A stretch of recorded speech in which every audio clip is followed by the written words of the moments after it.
Welcome to Canterbury Trails, a weekly walk through the faith and culture of our Anglo heritage. O Lord, our Heavenly Father, England is first and foremost for us a home. That which we are. Forth now, fear no darkness. One equal temper of heroic hearts. grant that all our doings may be ordered by thy governance. It's the man who's only thinking about doing a good job or telling the truth who becomes really original. Made weak by time and fate, but strong in will. And then all the host of Rohan burst into song, for the joy of battle was on them. To strive, to seek, to find. Through Jesus Christ our Lord. And not to yield. You have got to be happy in those quiet moments when you remember that you are alive. Amen.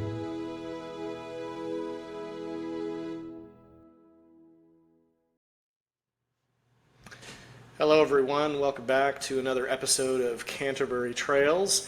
So it's been a bit of a busy summer with created some obstacles for recording as regularly as we'd like to. So it's the first time we've been back together for a little while to record an episode. Last Friday, we normally record on Fridays. Last Friday was the 4th of July. So how was your 4th? It was good. We I shared some pictures online, but it's as people know, I'm part of a project here in Middle Tennessee, and so it was really fun for all the families to get together and have a great evening. Just reflecting on the American tradition, and it means different things to different people. But it was the kids had a blast. Fireworks were always fun, so I would consider it a success and hopefully the beginning of a new tradition in the area. So I would call it a plus years. Probably one of the most patriotic 4th of Julys I've had since I was a child, which is really neat. Like, everyone notices that the world is changing around them very quickly, and as immigration continues to make its awareness to people, and also other things too, just like the West is exhausted and it doesn't know who it is anymore, and so these traditional holidays sort of become less important to us. So it was really neat to have that very patriotic, not in a hoorah way, but just in a very meaningful way that can binds men together, which is it's really cool to see. I can talk about that at length. Just the concept of a 4th of July where we're coming from around the country, and we have totally different ways of doing things. Some of us are from the West Coast, East Coast, Midwest, and yet there is something that binds us together. That's really cool to see. So it was a wonderful year. Blessing to my family and I. So yours was probably different, but hopefully it was good as well. Yeah, it was. So when I was thinking about this week over the 4th of July, one of the things I didn't intend to make this a 4th of July episode, so that's not exactly for the listeners out there where we're going today necessarily. But as I was thinking over the past week about what made American religion, what are the staples of Anglo-American Protestant religion, I was thinking about what the identifying marks of that. What is it that created that identity? And some of this is based on work I did a couple of months ago when I spoke for the Christianity and the Founding Conference, talking about Anglicans as making kind of the culture into which America was born, especially in the colonial culture. And so as I was thinking about this, there's a couple of books, I think, that if you were going to sum up the American Protestant experience, especially during the colonial era and the founding, for the first and most important book, obviously, it would be the Bible, but not just the Bible, the King James version of the Bible, which is what almost everybody read.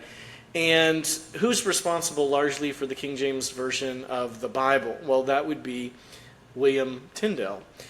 He's, again, just in case if people might be less familiar with the timeline, Tyndale was translating the Bible from Greek and Hebrew into English back in the 1520s and 1530s. The King James Bible doesn't come out until 1611, so it's not that he's there doing the King James Bible. You understand this is, but those who did translate the official King James Bible worked largely off of William Tyndale's work. In fact, about 85% of the New Testament in the King James Bible is straight from Tyndale.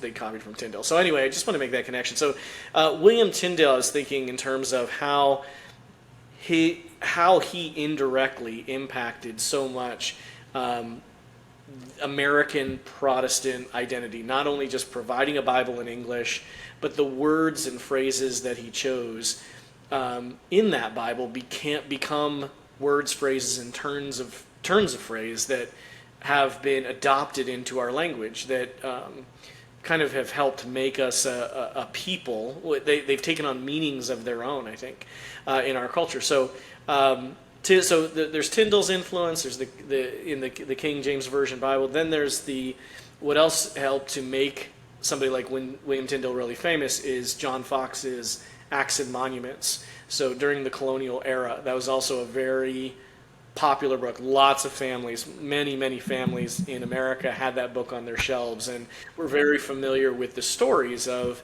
these Protestant martyrs during the English Reformation, most notably Tyndale. So anyway, all that to say, I was thinking in terms of American Protestantism, what kind of created American Protestantism.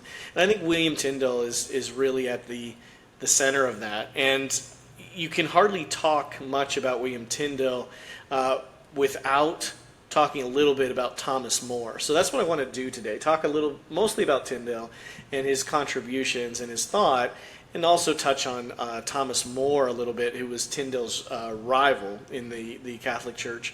And this was, I saw last week, the Facebook page, Our Church Speaks is what it's called. It's an Anglican page. And they put out a book as well with the same title, Our Church Speaks. They draw little cartoons of figures, saints in history, and give a brief biography of them and a little prayer for them on their saint day, their feast day. And I like some of their work. I was really disappointed with their book, actually, because it seemed to be more of an attempt to try to be as diverse as possible rather than be as orthodox as possible. So you get people like Dietrich Bonhoeffer gets a page in there, and Martin Luther King Jr. gets a page in there, and some obscure people, that from ancient history that, you really kind of question what impact they really had on the church, but they needed more women in there or something, or they needed, that diversity. So I wasn't thrilled with it. But anyway, what they did the other day, because it was Thomas More's feast day, Thomas More was included, which is an odd choice, I think, for an Anglican. I mean, I recognize, some of you out there might appreciate Thomas More than others, and he's definitely a Catholic saint, but he was definitely also very much opposed to people like William Tyndale and against the English Reformation. So I want to touch on him as well today. So in all with the backdrop of American Protestant Christianity. Mm-hmm. So that's what I want to plan on. That's what I want to discuss. Not only Tyndale himself, we'll spend a very brief time talking about who he was and when he lived, but focus more on the language aspect in terms of developing our language, the way we speak. Well, I mean, Tyndale's mostly known today as the translator of the English Bible. I mean, that's what he's known for today. So let's just talk about that for just a second. So, true or false, the Catholic Church did not want an English translation of the Bible. Do you think that's true, or is that exaggerated? What do you think about that? No, I think that's true. That was just a commonplace assumption that everybody kind of knew, that I knew for most of my life, that you weren't allowed to have a Bible in the vernacular, and the Catholic Church prohibited it. One of the things I've seen over the past maybe 10 years or so is this kind of Roman Catholic revisionism, where, and I think this comes from Catholic Answers and places like that, where they say, actually, oh no, that's a myth. There's a lot of these debunking of these myths that we just supposedly all knew but were wrong.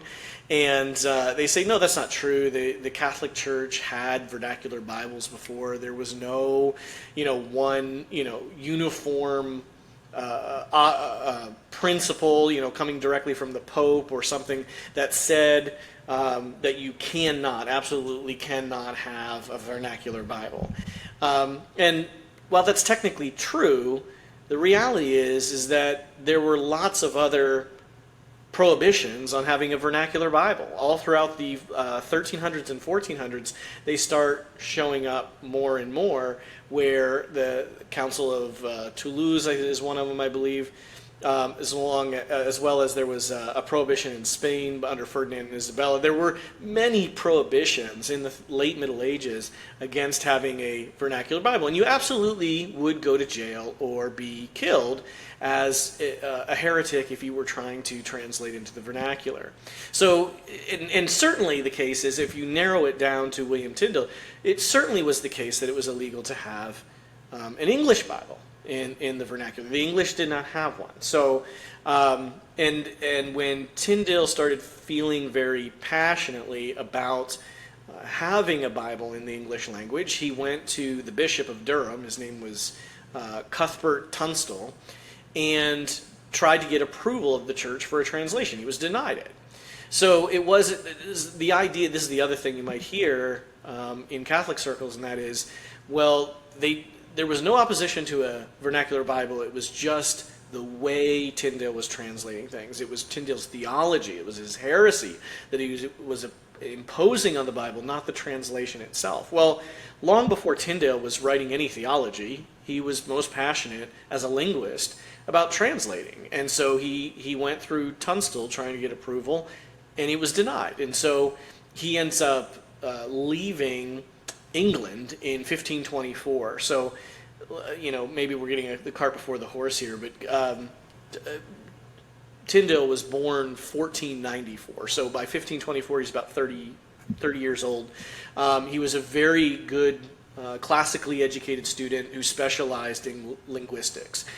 He spoke about 8 different languages, pretty much all the Romantic languages, as well as Greek and Hebrew. And so that was his area of specialty and study while he was in school. And so when he goes to get permission to translate, as I said, he's denied. And so in 1524, he leaves England. And by 1525, his first book that came out was Matthew. He starts translating the New Testament. So you get books of the New Testament coming out in rapid succession after that, and that's before he starts on his theological treatises like Obedience of the Christian Man and on the Sacraments, and on these different books that come out in 1527, 1528, 29, and then into the 30s.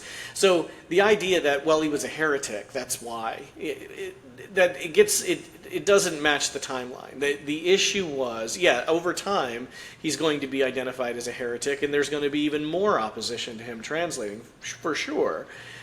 But he started with the translation work, and it was denied him because they didn't want a Bible in English. Mm-hmm. And so you can throw some little factoids in there that add nuance to that picture, but at the end of the day, that's the reality.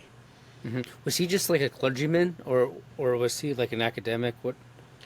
No, he was he was a priest, but I mean, his last job in England before he left was he was working as a tutor for a very wealthy family. Mm-hmm. So he was in the academic world as well, but yeah, he was not someone who you would think of as in the pulpits in England. He was more in the academic world, right, and tutoring. Yeah. Okay.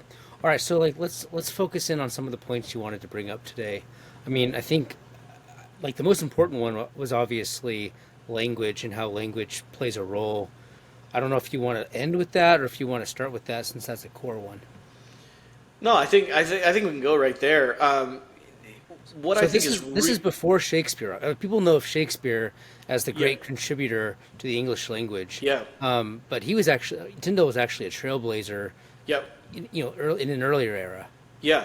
It used to be that people thought, if they were asked, and not just average people on the street, but people in language, in English literature, that sort of thing, would credit William Shakespeare as being the one who really created much of the English language. And in more recent scholarship, people are starting to recognize, academics starting to recognize that no, before Shakespeare, it's really William Tyndale who is is responsible for more in terms of English words and phrases, things that have been adopted in our language we don't even think about. I'm going to give you a whole list of examples of these, but these were prior to Shakespeare. In fact, there's two good, I would say, biographies out there on Tyndale. One is called, this is probably the more famous one, David Daniel. It's just William Tyndale, a biography. It came out in 1994. There's a more recent one with a title that I might be, depending on who hears it, a little more provocative, but it really does make you think. I really like the way it's phrased. The title is "The Man Who Gave God an English Voice," which is really interesting to think about. The man who gave God an English voice. And I think that fits really well with a kind of a theme in our show where we talk about enculturated Christianity. Christianity needs to seep down into the bones, into the marrow of a culture, and not necessarily transform it at every turn, right? There's some things that are just good traditions and customs within culture that are good, right? That it's good to be influenced by Christianity, but that doesn't mean you have to make a 180-degree turn, right? If you have laws and customs and traditions, it doesn't mean Christianity says, oh, all those things have to go, right? But Christianity should adorn, that's a word I like to use, to ornament or adorn cultures. And for that, it has to be seep down into the bones, the very fiber of that culture. It can't just be surface level. And so I think what Tyndale does is brings the Bible, which was in Latin, and makes it part of the English experience by giving God an English voice. As David Teems is the author of that book, as he writes. So those are two of the I would say best biographies out there: David Daniel, David Teems on Tyndale. So anyway, we were talking about just language. So just consider a couple of these phrases, things that are very familiar to you. They're actually inventions of Tyndale. In him we live, move, and have our being. That is a Tyndalian turn of phrase. A law unto themselves. Fight the good fight. Though I speak with the tongues of men and angels. The sign of the times. The spirit is willing, but the flesh is weak. The shepherds abiding in their field by night. Tyndalian phrase. Brother's keeper. My brother's keeper. That is Tyndalian. Couple of more I had printed up. The patience of Job. It's a phrase I mean, maybe people aren't using it as much anymore, but, describing somebody who is very, long-suffering, he has the patience of Job. That's from Tyndale. Filthy lucre, Tyndale. The powers that be. Eat, drink, and be merry, the way we say that, Tyndale. The salt of the earth. Okay, so these are biblical phrases. That whole, ask and it shall be given to you, seek and you shall find, knock and it'll be open to you, Tyndale. Okay, words like scapegoat or Passover, or even the word Jehovah, right? So you could use the word Yahweh, right? And in those listening might be familiar with the Tetragrammaton, the fact that in the Old Testament, God's name was not spoken; it was only consonants, Y-H-W-H, right? And but Jehovah, the name that's become more typical in English, that is a name for Yahweh, name for God, comes from Tyndale. So anyway, these are just a handful of phrases we get out of the Bible that have actually that we use in other contexts. I mentioned like the salt of the earth. That's something people used to say a lot as well. Those are salt of the earth people, right? Those are good people. That's the way you talk. Eat, drink, and be merry. These are the signs of the times. Those sorts of things. Again, where do they come from? They came out of the King James Bible. They came out of Tyndale's mind, really. This might present a problem. We could say at one level that, okay, that's really cool. He's a gifted linguist and he has these turns of phrase. That's great.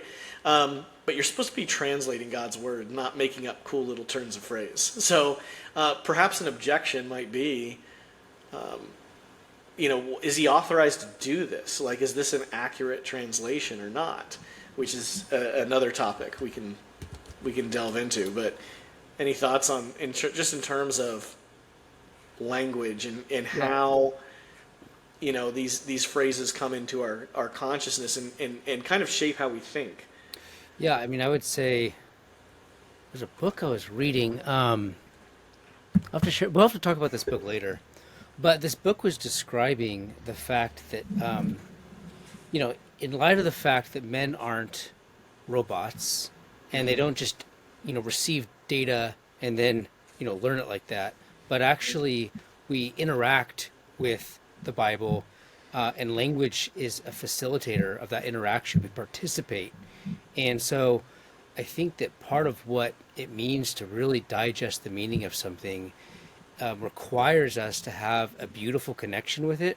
And so a lot of these phrases that you just read, and there's others that came later, maybe from Shakespeare, and even some that we got from Martin Luther and others, there is a certain aspect of translation that needs to focus on beauty, because we are beings of senses, and that we need these the poetic aspect. There's a very good reason that the verse or the passage that really sticks with the Western mind, probably more than any of them, maybe beside John 3:16, is Psalm 23, and that's because of the cadence and the flow and the elegance of it. And I think that the very fact that some of these more classically educated theologians like Tyndale, that they integrated that to their translations, actually set the tone for the theological strength of the Western world, in the Anglo world in particular.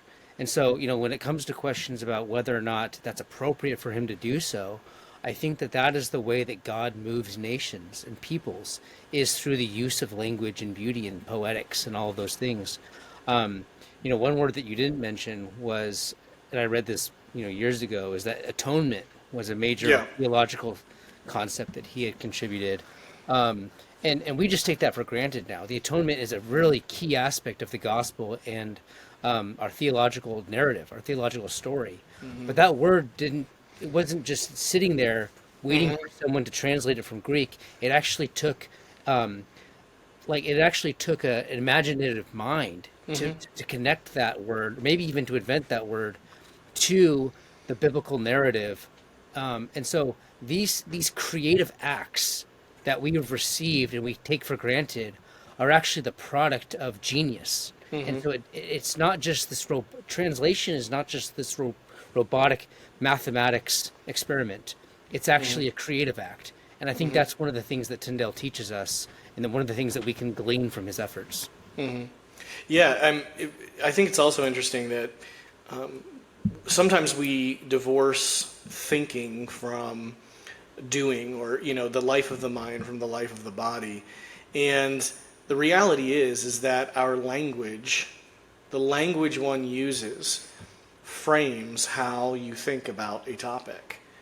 So the idea that, well, we're going to keep all the physical aspects out of it rather than and just try to think using pure logic. Well, the language you use, the connotations of various words will determine how you think about the issue. So I remember when I was in college, there was a guy in my dorm who was Russian.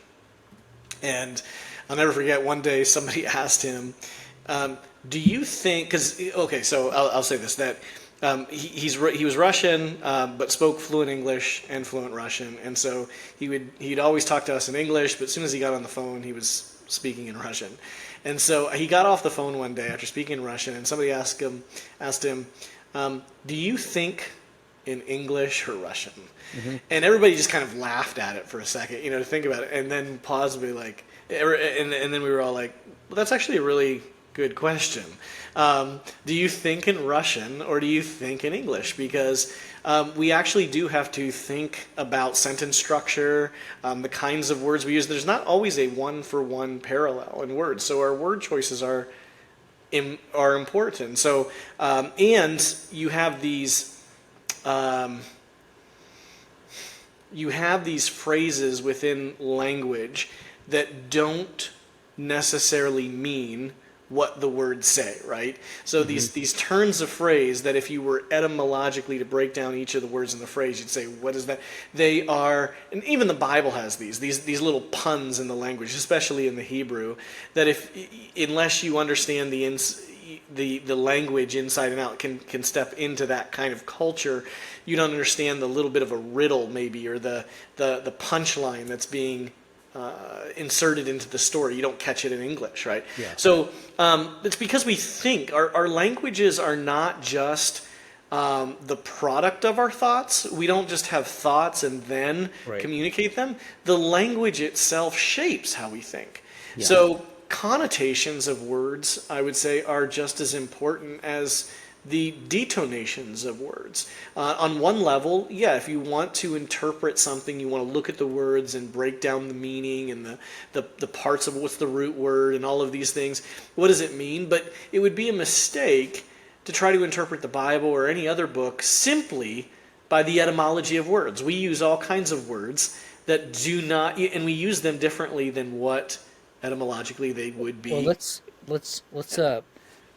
let's give an example here, because this relates to what you were talking about earlier with Thomas More.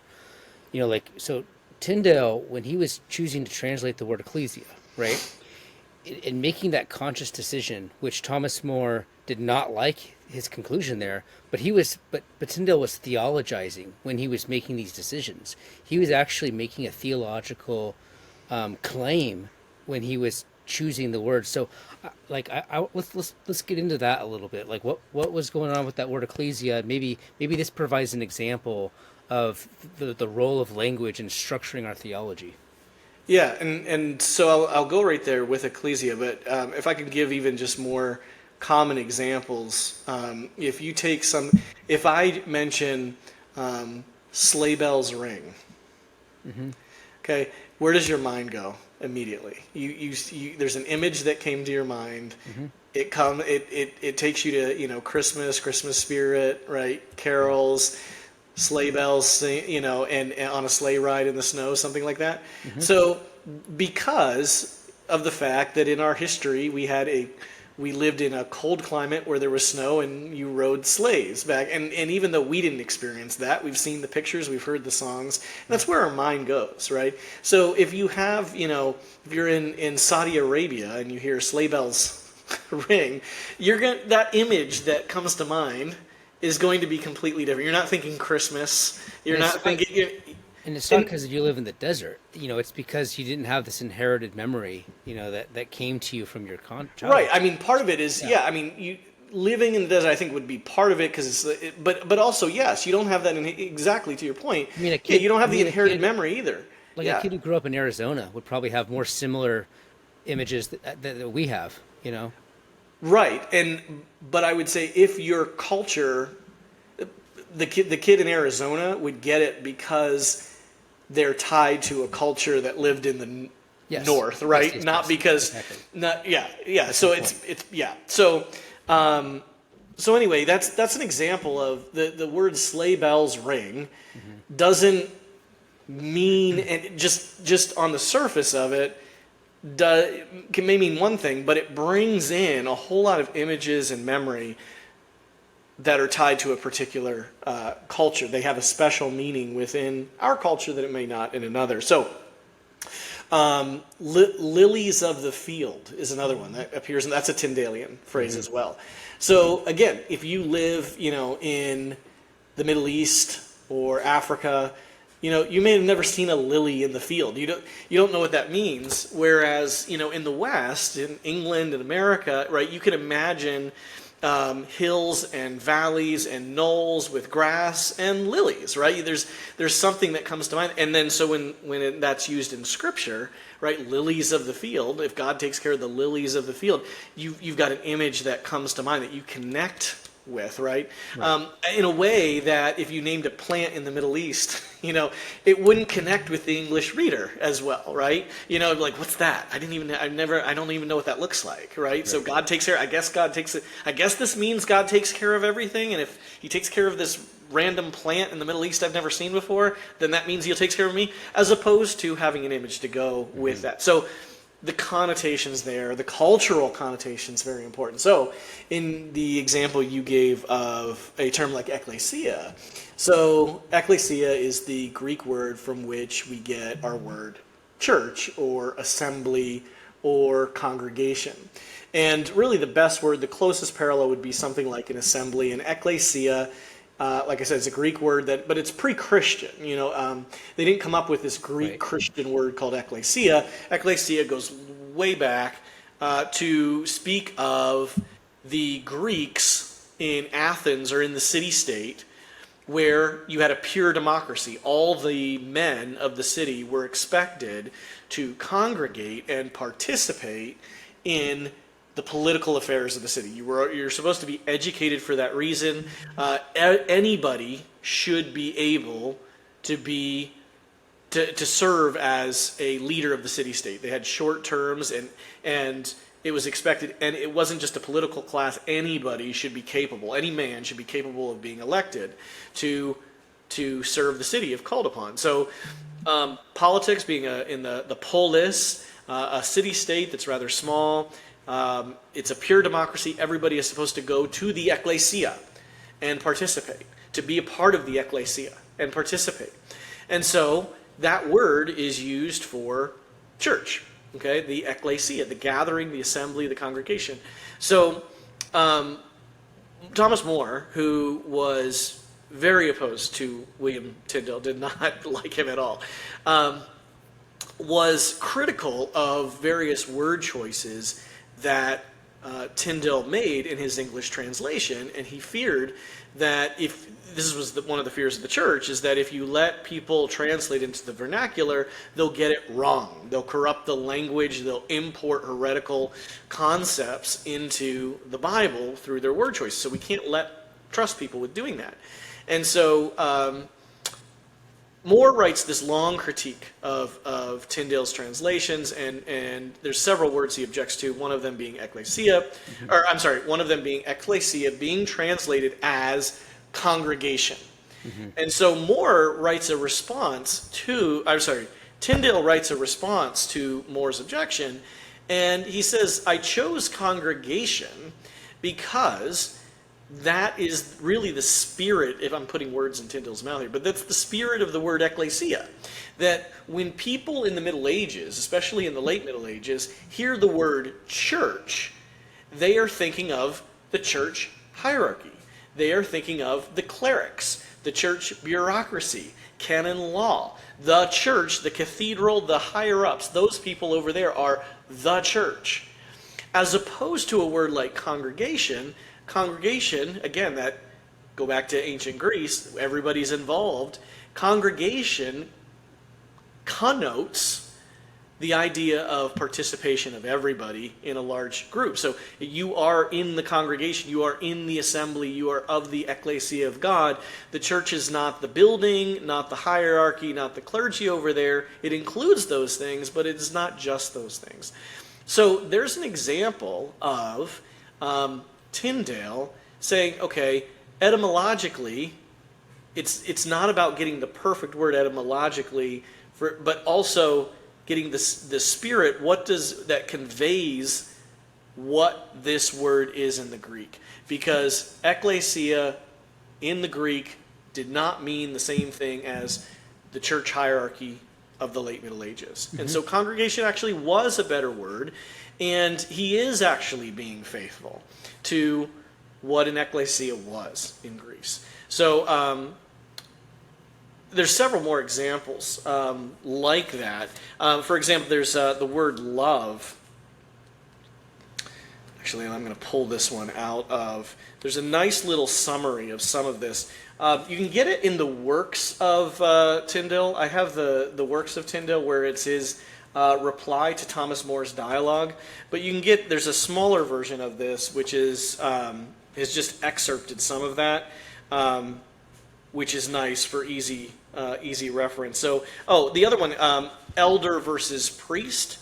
Now, in the Anglican tradition, we don't have a problem with the word priest, but instead of translating the Greek word presbyter as priest, which was common for the Roman Catholic Church, Tyndale translates it elder or senior.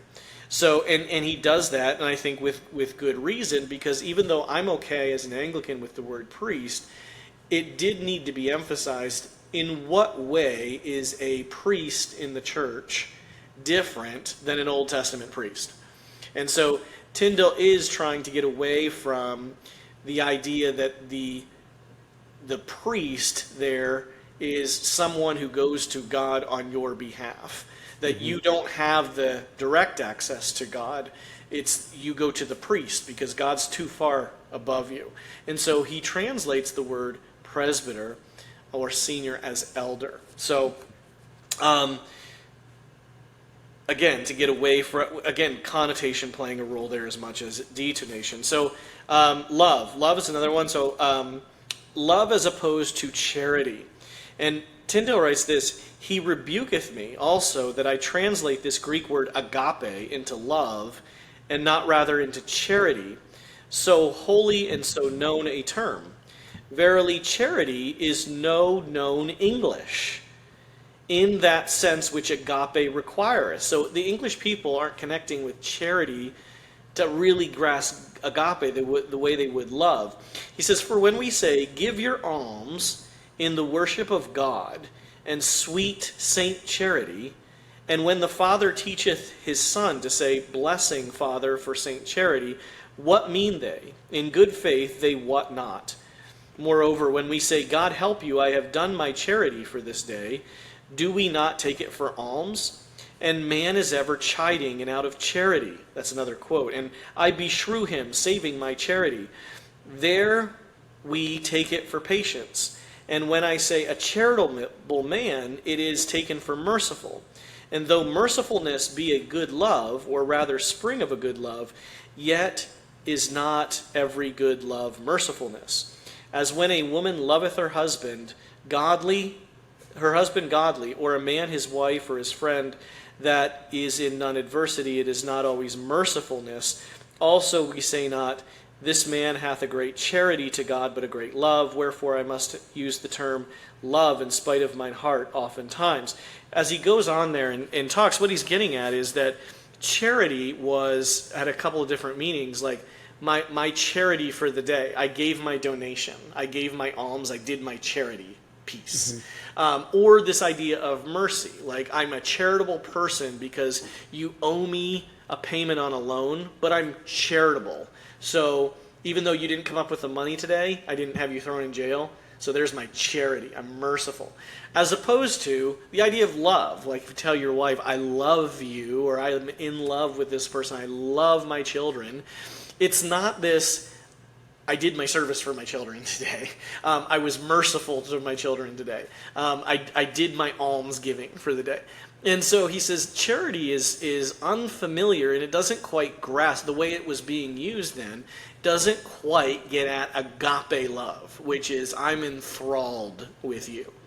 And so when he talks about God has charity toward us, you could take that in the more, Tyndale doesn't say this, I'm saying this. Yeah. You could take this in the more Muslim direction, where Allah is merciful, but Allah does not love. Okay, so Allah is good, and He can be merciful towards you if you repent. But Allah doesn't love you. There's none of that in Islam. And so Tyndale is saying something similar here, where God so loved the world, not God was merciful to the world and decided to give some alms in charity. God loves you. Love God with all your heart. All of these things. As opposed to, I did my alms, I did my charity. You can see these are two very different ideas, and again, connotations give you a very different understanding. Not just the etymology of the word, but what that word has taken on within a particular culture makes the connotations that it's taken on makes a difference. So all this to say, what we're getting at here is that culture matters. There aren't just these pristine words that are above and beyond culture, and there isn't just this logic that's above and beyond a cultural setting that we can just tap into apart from our humanity, apart from our traditions, our customs, our culture, our speech. All of these things are very closely related, which makes words make a big difference. Yeah, I mean, and that's why translating the Bible was such a I don't want to say revolutionary, but like in a sense, it really challenged authority in Europe at its very root. I mean, when you start digging into questions of vernacular and whether, the individuals, in England and elsewhere should have access to the Bible like this, you are, shaking the foundations. And people don't realize, and like just to make a connection with today, I mean, you see this everywhere, where words even words like gay, right? Like these words, they've taken on meanings that have, and I know that's like a obvious example, but like everywhere you look, democracy itself means something totally different than it did in the late 18th century. Right. So when you mess with the language, and I'm not saying Tyndale messed with the language, but when you interact with the complexities of language, you are challenging a lot of different things and a lot of social structures and political structures and all those things. And so the translation of the Bible was a very serious thing. And I think, from Moore's perspective, he was justified in his concern about what would the impact be of this new Bible. Yeah, I think I was reading recently a book entitled Reformation Divided by Eamon Duffy. Eamon Duffy is more on the Catholic side, I would say. His most famous work was called The Stripping of the Altars. And so he writes more against some of the myths of the English Reformation.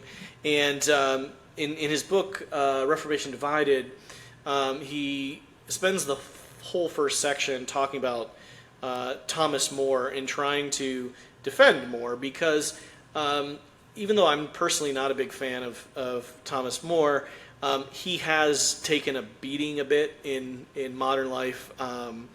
Most recently, in the historical fiction series Wolf Hall, Hilary Mantel is the author of that. It was made by the BBC into a television show as well, and it's basic. Wolf Hall is the central character that is following there is Thomas Cromwell, which we should probably do an episode sometime on Thomas Cromwell.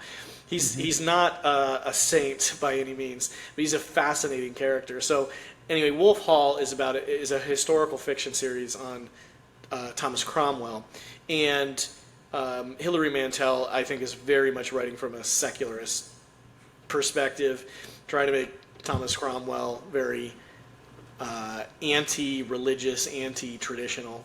And Thomas More comes off very bad in that series. Like, he's kind of a religious nut job, basically.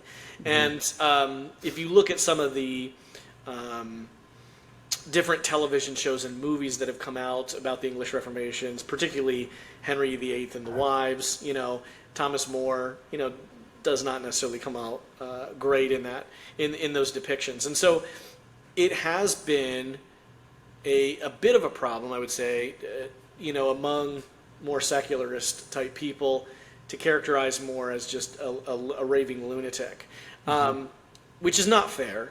But the opposite of that would be the Roman Catholics who love More, and that's pretty much every Roman Catholic I've ever met that loves Thomas More, which in what they do is they tend to make Thomas More into this kind of classical, liberal, free speech, free thinker type.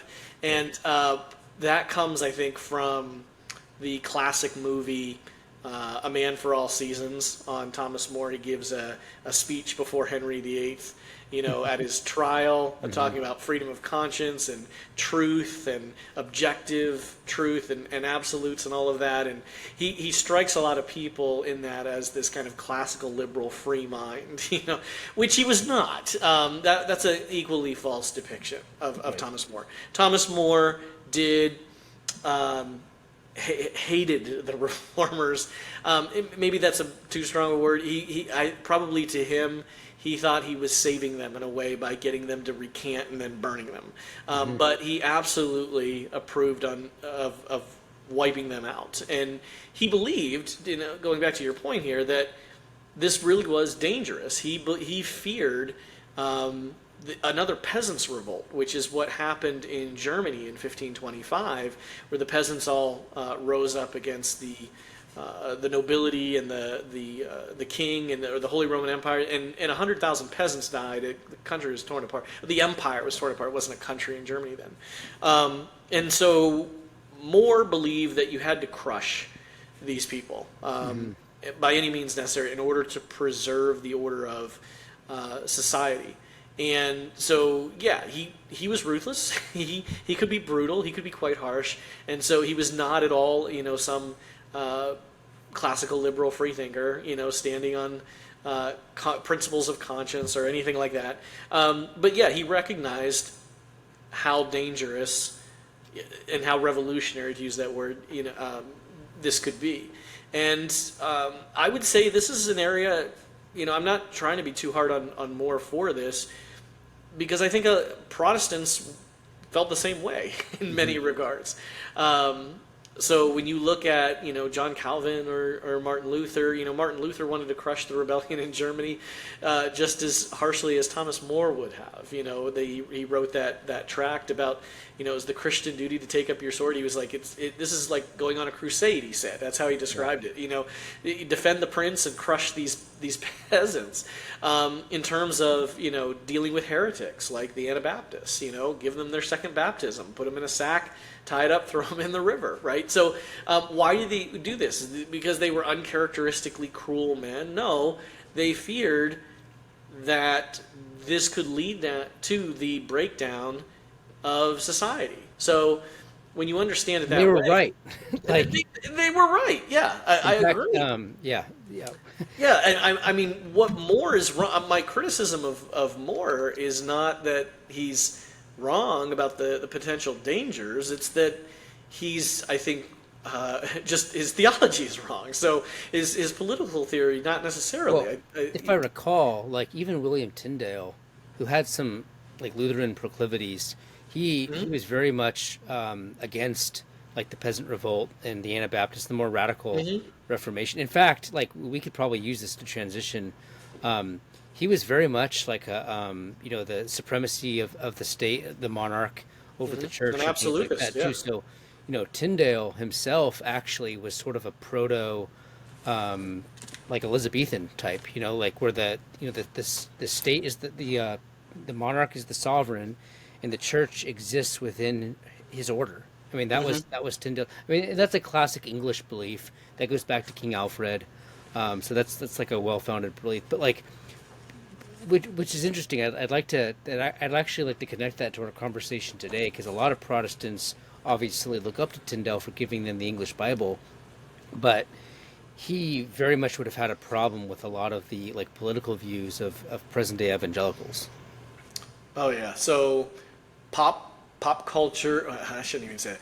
Evangelical pop culture, Tyndale, his life's work is about democratizing access to the Bible, right? So by translating the Bible into the vernacular, he made it so that we could all read the Bible and decide for ourselves what it says. Okay, that's kind of the myth there on Tyndale. But I think a lot of evangelicals would be surprised to actually read Tyndale on his politics and his theory of government, as you were just alluding to. And so while you were talking, I actually just flipped it open, his works, in a great. If you're going to read through, he has a lot of different works. The Wicked Mammon is one of his famous works. But Obedience of a Christian Man, I think I referenced that earlier in the podcast. He has some of these great lines where he's laying out the duty of Christians, and he goes from fathers and mothers, children, kings, judges, magistrates, and all of that, citizens. And I can read you just a couple of examples that.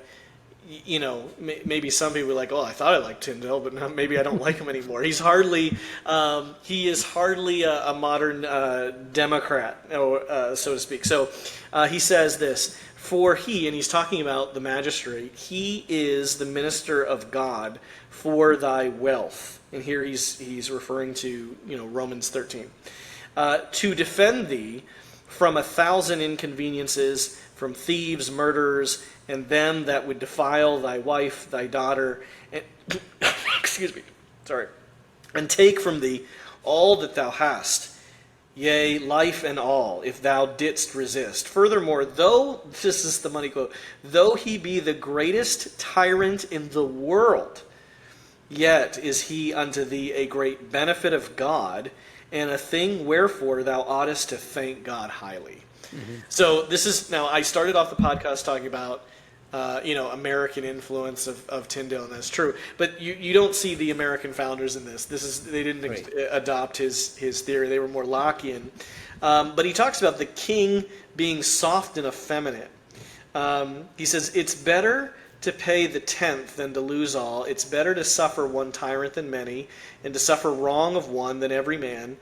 Yea, and it is better to have a tyrant unto thy king than a shadow, a passive king that doth not himself, but suffereth others to do with him what they will, and to lead him wherever they list. For a tyrant, though he do wrong unto the good, yet he punisheth the evil, and maketh all men obey. Neither suffereth any man to pull but himself only. A king that is soft as silk and effeminate, that is to say, turned into the nature of a woman, what with all his own lusts, which are as the longing of a woman with child, so that he cannot resist them, and what with the willy tyranny of them that ever rule him, shall be much more grievous unto the realm than a right tyrant. So better have a tyrant than a woman, effeminate man.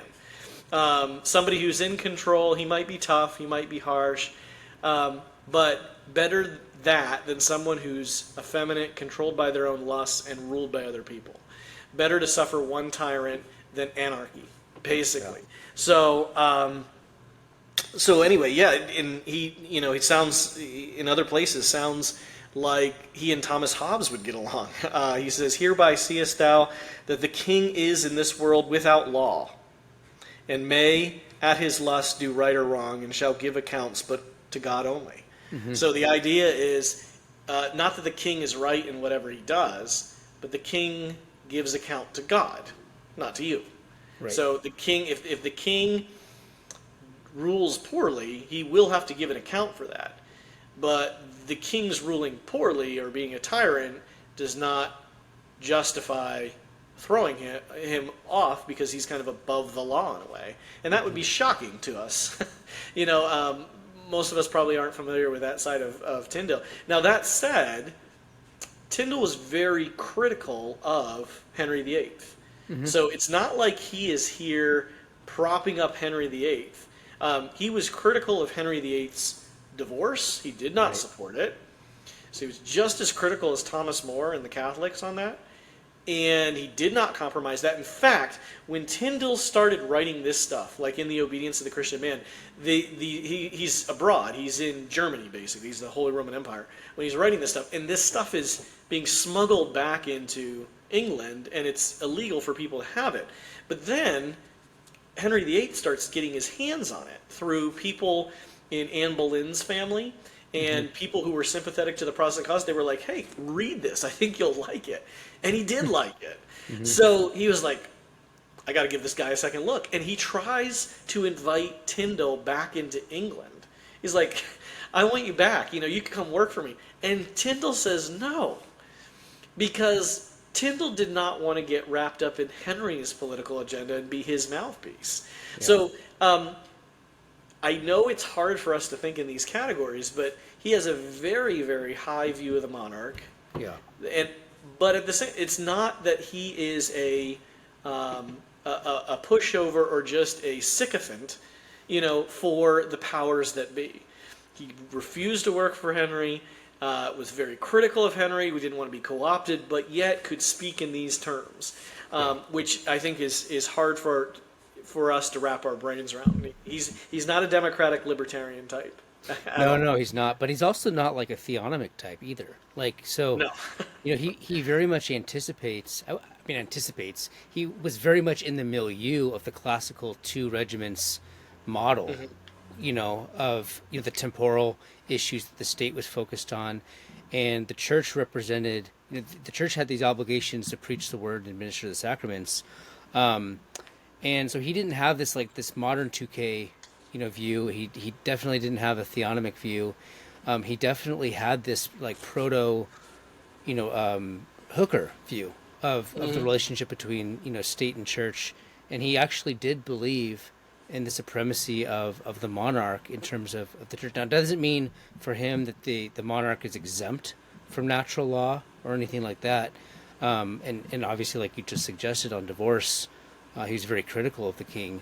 But he was, if I recall, and you can correct me if I'm wrong here, but he was very much against revolution, right? Mm-hmm. He didn't give any rights for revolution in the same way that maybe the founders later would. Right.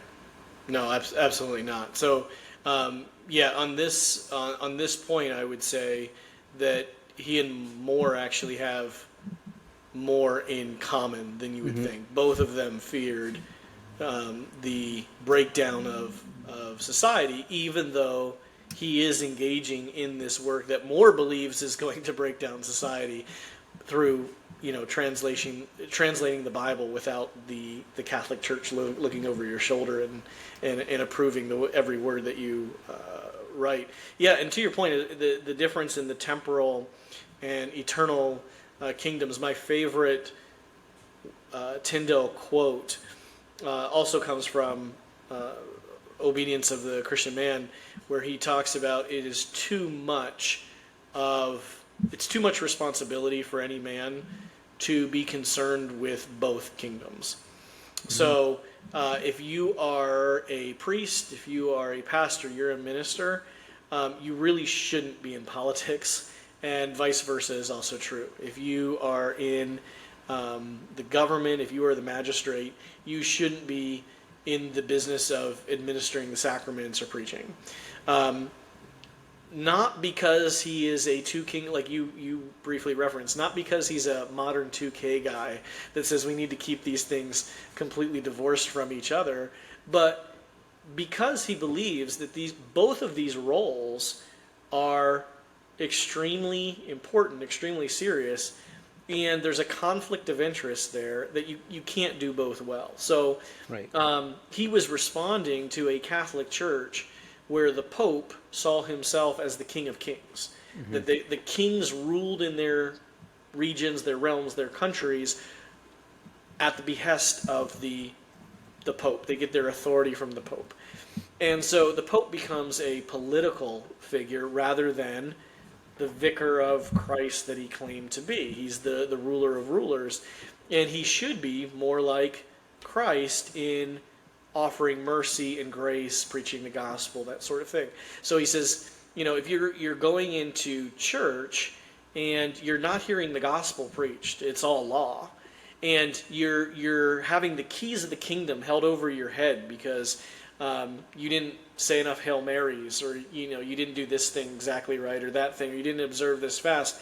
The priest is not acting as a conveyor of grace and forgiveness and the gospel, but is acting like a taskmaster, as a political figure, as somebody who is imposing judgment on you. And so, and he says the same thing. He mentioned it there in that passage I read about leaders being effeminate. You need rulers to bear the sword. So if the ruler becomes like your therapist in chief rather than your executioner in chief, all order in society breaks down. So you should be able to have, say, someone who is convicted of a crime, and they're on death row, and they're going to be executed the next day, and at the same time be able to send a priest into that person, give them their last rites, serve them communion, give them the gospel, and seek repentance so that they are right with God before they die. But it doesn't mean like, oh, he repented, let's free him now. Like, no, you didn't be just because he became a Christian doesn't mean he's absolved of his crimes. He's absolved of his sins, but not of his crimes. Those two things can exist together.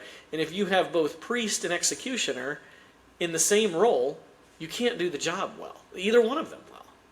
Yeah, exactly. It's like, the role of the executioner, the reason that he's doing what he's doing is not because of the quality of the sin and the relationship with God, but for the sake of the public order. Right. There's an overlap. Mm-hmm. So that distinction is there, and he just didn't. What he didn't want is the Pope to be able to bind men's consciences. That was part of it. Yep.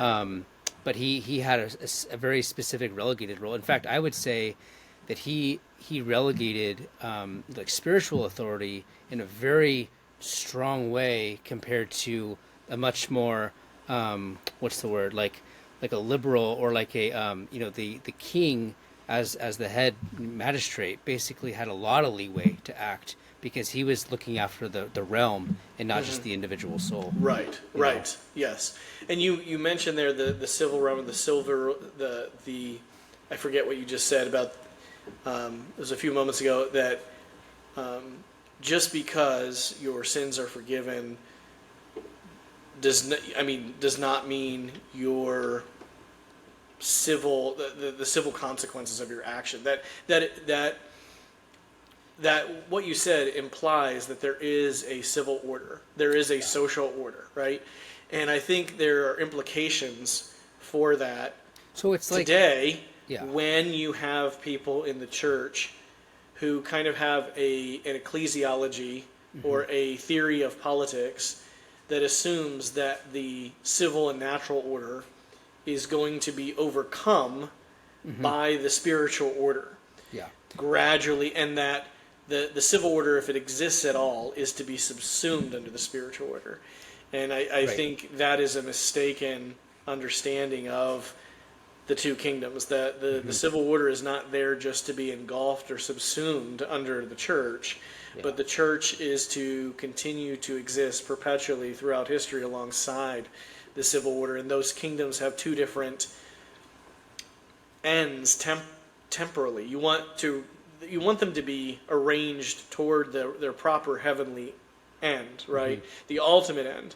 But here on earth, they have two, in the short term or in the temporal realm, have two different purposes or ends, and should not be confused. To give an example, this may not be like the best example, but like let's say there was a man who was he converted to Islam and he was a Muslim, and the position of a blasphemy law would be to punish that man who, like, let's say he's very outspoken, in medieval England. He's very outspoken, he's pro-Muslim.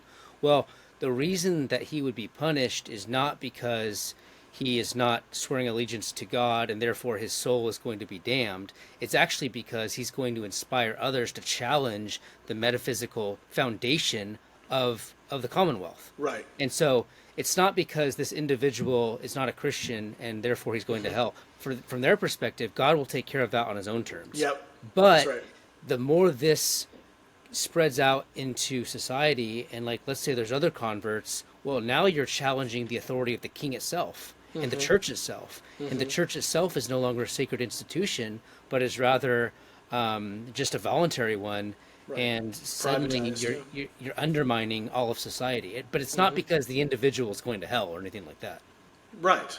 Right. Yes. That would be the exactly. justification of a blasphemy law. Yep, exactly. And so, yeah, that's one example. You could even, I know Stephen Wolfe talks about this in Puritan New England as well, that, as far as the Baptists having restrictions on worship, right. They could attend Paedo Baptist Church, Presbyterian Congregationalists, I guess they were mostly Congregationalists in New England, churches, and be in good standing and everything. They couldn't have their own churches and it's not because it's because of the order that needed to be preserved in a colony that was as fragile as New England, not because, if you have this wrong belief, you're going to go to hell kind of thing, and it's our duty to send you there. It is rather, if you are allowed to operate under the principle that a infant baptism is not a real baptism, and therefore all of these people who are baptized as infants are not real Christians, you can't have any social authority in a fragile society like that to keep everybody together if you're walking around illegitimizing every source of authority that is there, which was heavily Christian, depended on the authority of the pastors and the teachers in that society. Well, so I mean, it's the same thing as like the Puritan debate over vestments and liturgical aspects. Like it's not like the Church of England was saying you guys have to do this because it's theologically demanded. Right. But if it becomes a practice where you can kind of just do whatever your interpretation says, I mean, then what's the point of the Book of Common Prayer? Where's the commonality? So I mean, that kind of chases. We should actually do a whole discussion on Puritanism versus the Church of England, because that actually plays into that. And Tyndale basically would have been on the Church of England side. Is sort of what we're driving at here. Yeah, I think so. I mean, some of his theology, I would say, you could read it as more proto-Puritan, like Low Church. I think he's there in some, but in his political theology, I think you're right. Yeah, I definitely think you're right. That it would have been interesting had he lived in that era. We're hypothetically, thinking through what that would have been, Tyndale in the 1600s versus Tyndale in the 1500s. But yeah, I do think his political theology would have been in line with the Laudians, the old High Church faction, even if some of his theology would have been maybe more in line with the Puritans. That's an interesting thought. Interesting, yeah. Well, I think that's all I have today. I mean, I have the books that you recommended. I should probably read them, but I think this is interesting though to get the I'm fascinated by the idea of language and its role in our theological horizon. I think a lot of people I don't even fully appreciate the fact that it was because of the English language that I have the theological inclinations that I do. Right. Yep. So that's a very Tyndalean influence. But that's all I have, and unless you want to make a close. Nope, I think that's a good point. Good. Stop right there. So thank you everyone for listening to, I think this was episode 15 of Canterbury Trails, and we'll be back hopefully in another week, and enjoy the rest of your week. Take care, everyone. Thank you for joining us this week on Canterbury Trails. If you like what you hear, we'd appreciate your support by liking, sharing, and subscribing on whatever platform you're hearing us. Stay tuned for more weekly episodes, and we'll see you next time on the Canterbury Trails.